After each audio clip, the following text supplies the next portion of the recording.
I'm Frank Garza, and welcome to Here and Abroad, a podcast that follows the U.S. men's national team and their player pool across Europe, MLS, or wherever else they play their club football. On today's show, we're going to discuss a variety of topics involving U.S. internationals playing overseas, including which of their clubs will be keeping a close eye on in this final month of the European season, Sergiño Dest's injury and how that will impact the USMNT starting lineup, and where we think the striker depth chart stands as of today. And to help me do all of that, as you can see, I've invited Ryan Tolmich back to the show. Ryan is the American soccer correspondent for Goal. Ryan, welcome to the show. Thank you, man. Glad to be back. It's a fun time now as we're all kind of gearing up for a busy summer. So like you said, there's a lot to talk about on the club level and the international level. So yeah, should be fun here. Yeah, lots going on, especially over in Europe. You got teams fighting for Champions League spots, fighting for a title. Some of them already been decided. Others are fighting to not get relegated. And so that's where I kind of want to start is looking at all of the, various clubs that U.S., MNT players, play for, over in Europe. Is there a particular club you're really going to be keeping an eye on in this last month of the European season? So I think there's a few, which is good. We're at the point in the season where, like you said, there's a lot that's already been decided, but there are a few guys that are still, playing for something and have meaningful things to contribute to on the road to the tournaments later this summer. You look at like Venezia in Serie B with Tanner Tessman and Gianluca Buzio.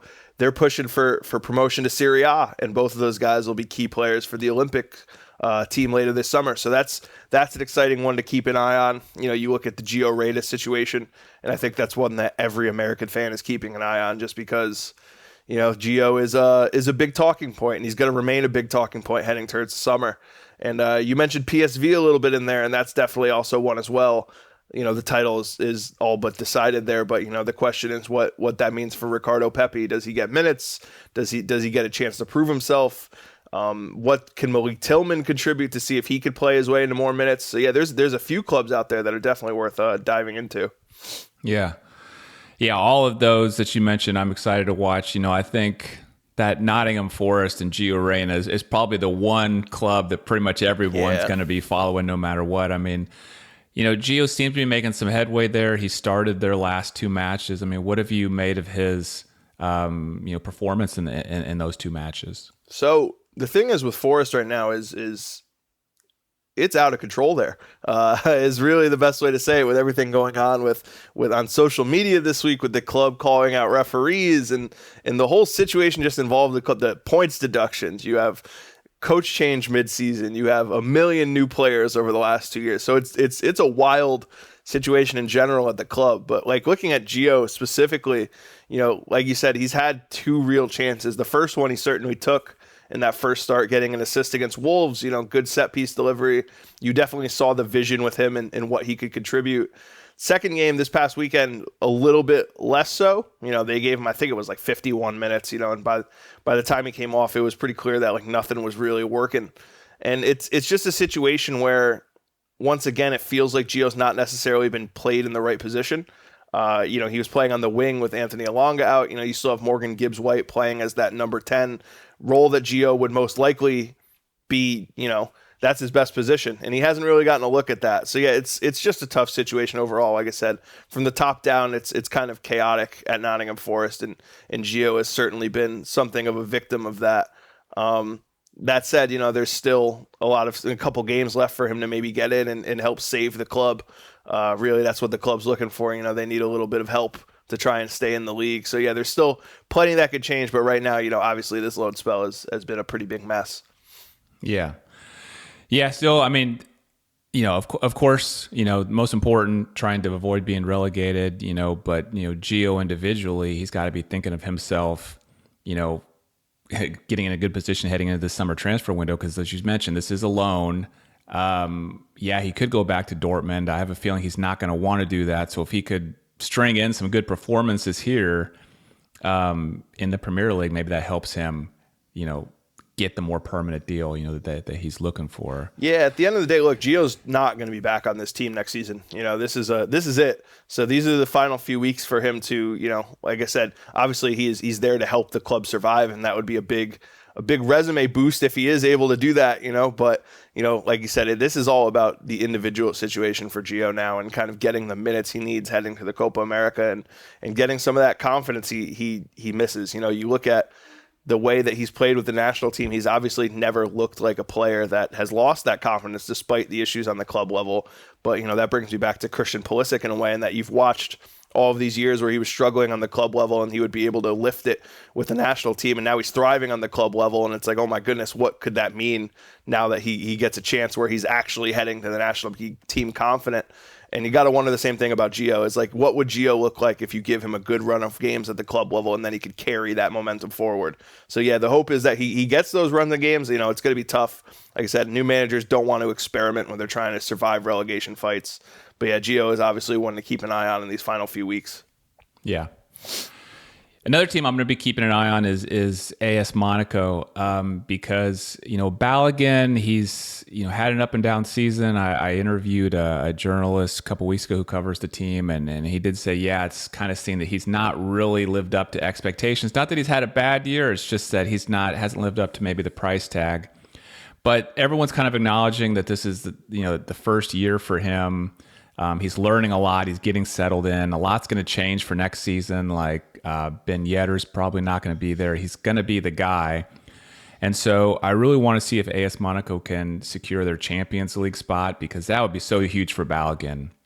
If he can go into next season as the guy, undisputed, he's playing Champions League football.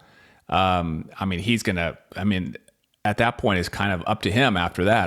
Can he go out there and put in the good performances? And so, they're in second place now, 3 points clear. So looking good, but I'm going to be really happy if Monaco can secure that Champions League spot, one of those Champions League spots from Ligue 1, and Balogun gets in there next year. Yeah, like you said, he's an interesting one just because I don't know if it's necessarily right to say that he like regressed towards the mean a little bit, but he definitely balanced out how good he was last year with some of the ups and downs this year. You would have thought last year would be the growing pains year, but instead, he's had a difficult adjustment to life at Monaco at times where he's had a few missed penalties, he's had a few tough moments, but I don't think anyone's doubting him. Like you said, you obviously see the vision with him, even if it's not all coming together at once. And I know we're going to get into that later with the U.S. striker picture, but in terms of, his standing at Monaco, like you said, it's something where I think everyone understands that there's something there, and it's worth being patient for. There have been good moments this season that have shown what he can bring to a team, and there have been bad moments where he's been able to learn from them. So I think,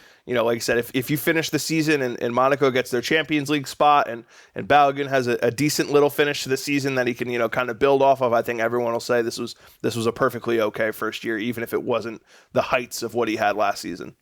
Yeah.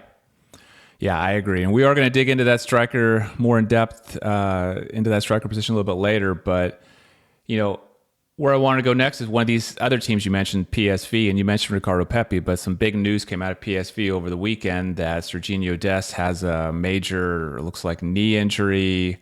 He's going to be out for a long time, most likely going to miss the Copa America. I don't know if anything news come out this morning, but I still haven't seen like a clear communication of what the injury is, but it looks like we're going to be without Sergiño Dest for Copa America. Mm-hmm. And that's obviously going to be a big hit for the U.S. And I want to talk about what are some of our options to kind of replace him and minimize the, I guess, negative impact of that. What do you see as the different options and then maybe the best option in your mind?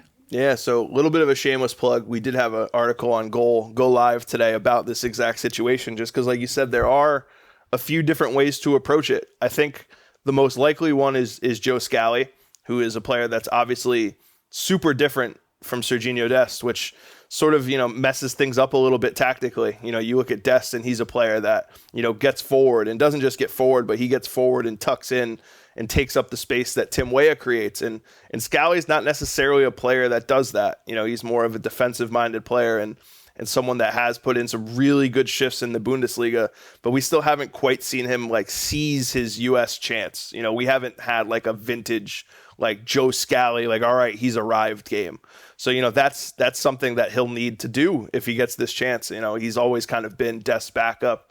He didn't get the World Cup minutes that he was looking for, and this is kind of the chance for him to kind of sink or swim if he is given that shot. So that's one option. The other option is, if you want to go something a little bit more like for like, would be to move Tim Weah back.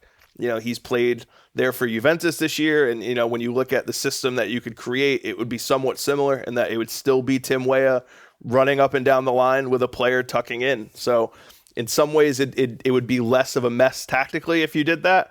But obviously, you'd have to trust Tim Weah to do a lot of defending. And then there's a third option in there, which is kind of the nuclear option, I think, and I don't think it's the one they'll necessarily go with, but is Tyler Adams back at right back. You know, they did it very early in Berhalter's tenure. Right now, there's all sorts of discussions of what the midfield would look like, and does Gio play as a number 10 and yada, yada. And, you know, this could be a way to just get everyone on the field. You know, I don't necessarily think that Berhalter will do that just because it does, you know, take Adams out of his best position, and we still don't even know if he's going to be healthy yet. But yeah, those are three, you know, interesting options, and, you know, it could be situational. But there's going to be some big decisions that Berhalter is going to have to make with that position as we kind of move forward.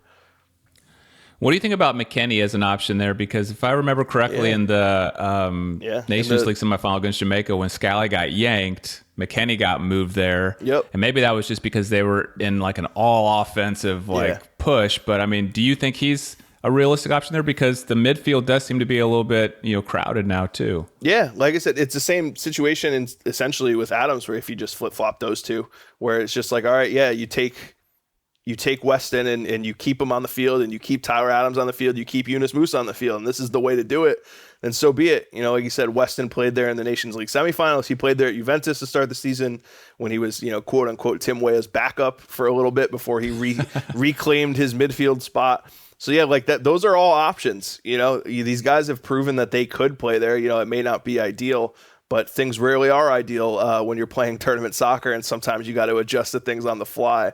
So yeah, it could be something depending on games where you look at, you know, when you're playing, you know, when you're not playing, basically in the two non-Uruguay group stage games, maybe you go with a Weston McKennie there to keep it a little bit more attacking and get everybody on the field. But, you know, when you're playing Uruguay, maybe you go Scally because you're a little bit more worried about, you know, what, you know, you have to deal with defensively. So it could all be situational. None of this is, you know, written in stone.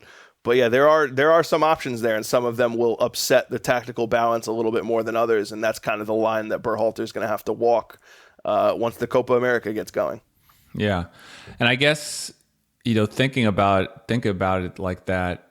Those first two Copa America games being, you know, I don't want to say no match is going to be easy, but you know, they're easier. And so if you think about, they'll have a run of 4 matches maybe to experiment a little bit with the 2 friendlies they have pre-Copa America, and then maybe they can fine tune some things in those next 2 matches. Then you definitely want to have things figured out by the time you get to Uruguay. Let me ask you a little bit more about Joe Scally, you know, because I feel like he was a little bit of a scapegoat in that Jamaica match with that early goal. You know, everyone kind of blamed that on him. He got yanked at halftime. And I'm just wondering how much Berhalter like trusts him. I mean, I know for like one game we've seen Joe Scally get plugged in and they just, you know, go for it. But when you have, you know, several months to prepare, all these other friendlies to prepare, I'm wondering if he thinks that's going to be good enough, or if he's going to try to do one of these other like more unique options that you mentioned with McKennie, Adams, or something like that. I mean, do you think Scally's trusted, you know, by Berhalter? Yeah, that's the big question, isn't it? Like you said, Scally was he was partially at fault for the goal against Jamaica, certainly, but it wasn't totally him. And he very much, if you check Twitter, you would have thought that he wasn't even on the field and let everything happen himself. But at the end of the day, you know, it wasn't his best moment, and he did have some difficult moments in that game. But Scally obviously is a good defender. You know, you don't play at the level he does in the Bundesliga and have the performances he does in the Bundesliga without being a really, really good player. The question is how he fits to what the U.S. want to do tactically. Because Sergiño Dest as a player, you know, for all of his faults, opens up so many different possibilities attacking wise. The way that he can get forward and create, it really just adds another whole dimension to that part of the game. Scally doesn't add that. And that's fine in some situations and with some tactics and some setups, like that's totally fine. The modern fullback thing, like everyone has different interpretations of what fullbacks are supposed to do these days, and it's fine to have one that is more defensive oriented. But how does that ripple effect go through the rest of the team is the big question. And that, it's so easy to say like this individual is better than this individual, but at the end of the day, like it's a big, cohesive environment where pieces have to fit together when you put together a starting 11. So the question is how Scally fits in the team and then how others react to him being in the team. Does that mean that someone like McKennie has more room to roam if he's playing in midfield? Does that mean that Tim Weah cuts inside a little bit more than he would when Sergiño would be occupying that space?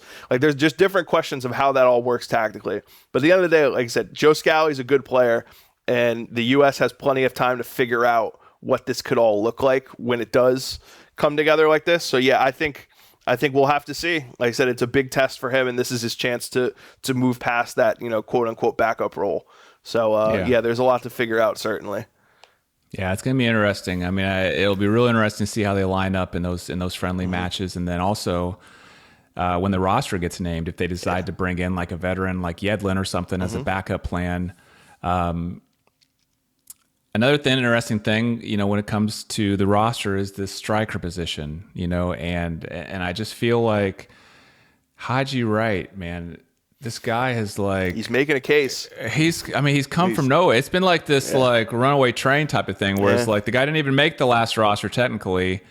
And now he has like so much momentum going for him because of his performance in the Nations League, because of the run Coventry City made in the FA Cup, and he's scoring goals regularly. I mean, it's really kind of blown up this striker depth chart position, especially when you consider Pepe's not playing now and Balogun's kind of struggled. I mean, how do you see that depth chart, today? If like Berhalter had to call in a roster today, I mean, how would you rank them, 1 to 3? So right now, I think there's a clear 4 in that you have Pepe, Balogun, Wright, and Sargent. You have those 4 who I think are clearly further ahead. And realistically, you're taking 2, maybe 3 to the Copa America. So you're going to have to figure that out.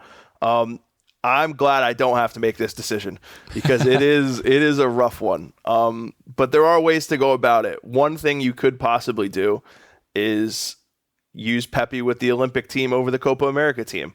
He's age eligible to go to the Olympics. He could start there.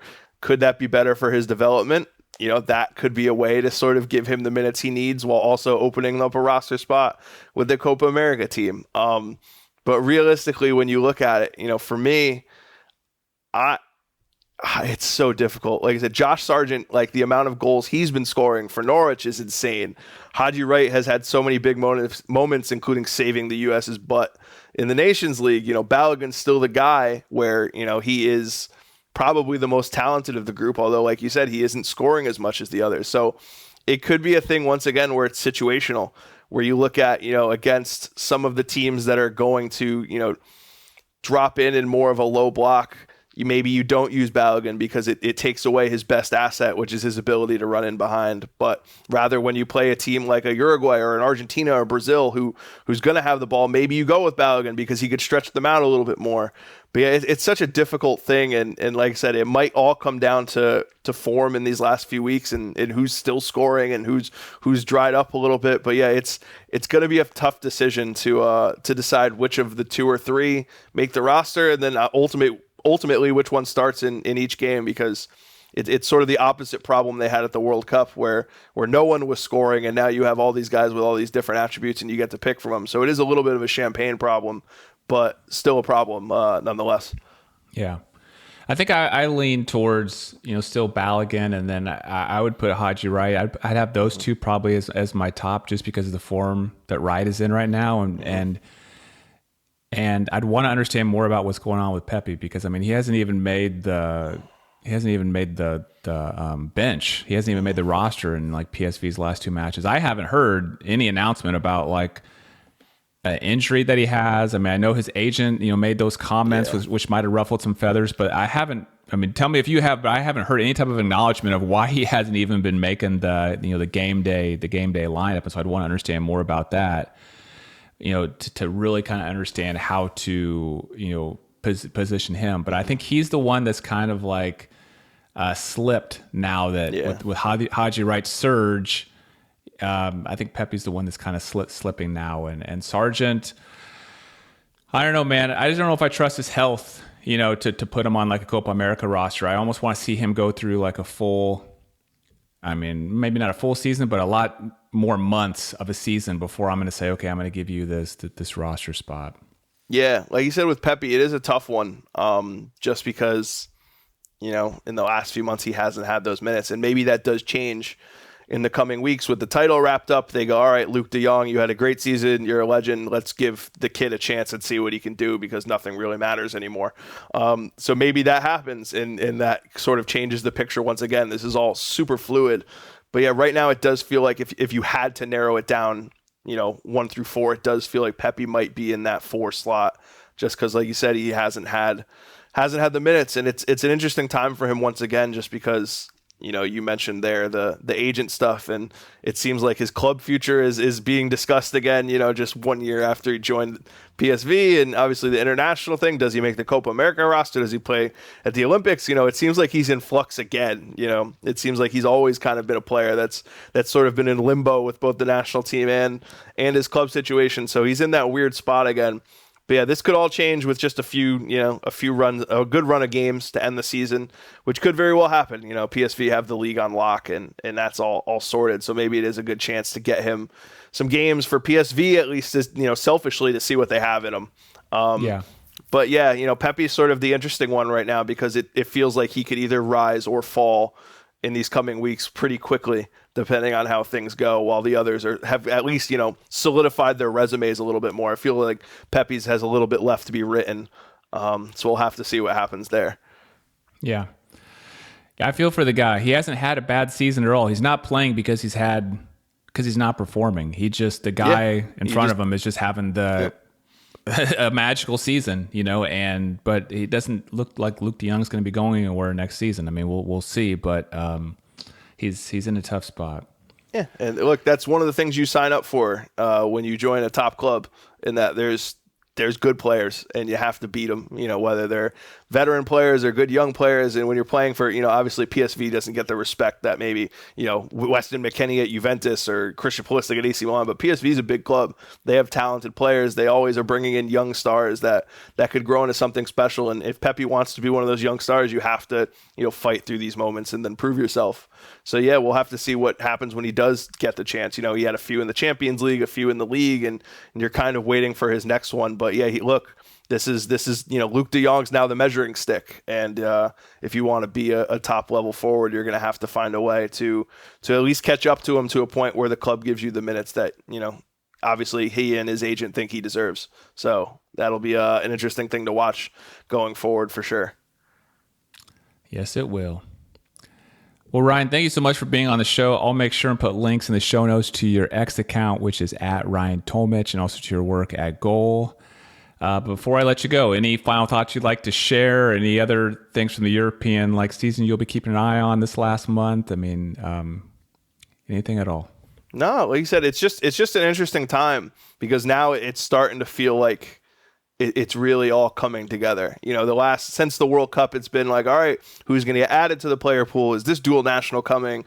Is this guy going to keep his spot? But now we're kind of all, seeing the light at the end of the tunnel that is the Copa America, where we're going to really figure out what the situation is. And obviously, I would say when you look at the US 11, you probably know 8 or 9 of the starters. But, now there's a few questions about, how that looks and how the team will play and who makes the squad and who's a backup and who goes to the Olympics. And there's just so many interesting questions about this team and about this program right on down. So, yeah, it's going to be a fun summer of soccer. There's a lot to watch, and the player pool is only going to keep shifting and evolving as we head towards 2026. So yeah, this is a good midway point in the cycle, and it's going to be a fun time to see once again where this team stacks up against the very best, because that's what they want to be, and this is the chance to prove it. I'm ready. Can't wait. And we'll know a lot of these answers to a lot of these questions, the next month and a half. So really looking forward to that. Thanks again, Ryan. Oh, thanks for having me. And thanks to everyone for listening to Here and Abroad. If you enjoyed the episode, please share it with a fellow USMNT fan. I'm Frank Garza. You can follow me on X at FrankGarza007, and I'll be back next week with a new episode.